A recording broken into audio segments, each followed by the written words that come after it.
Wees stil en weet.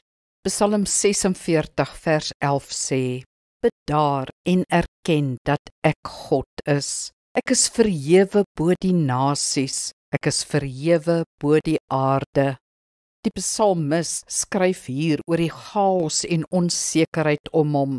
Hy beskryf storms, bedreigings en 'n gedruis. Hy sê egter dat ons nie angstig moet wees nie. By God is daar vrede en veiligheid. Ons moet bedaar en dit besef. Die woord wat hy gebruik beteken om skiet te gee, los te laat staan. Dis om jou nie verder in te span nie, maar om te ontspan, diep asem te haal en rustig te word. Iewers het jy genoeg van die wêreldse gedruis gehad, genoeg uitdagings hanteer. Dan moet jy stop, eenkant kom en God se stilte betree.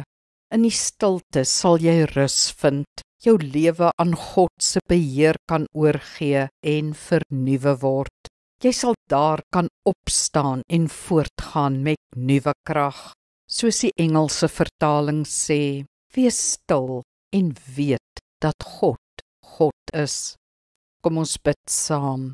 Almagtige Here, gee my die stilte om te besef dat U in beheer is en die krag wat uit daardie stilte gebore word. Amen. Die Here seën jou.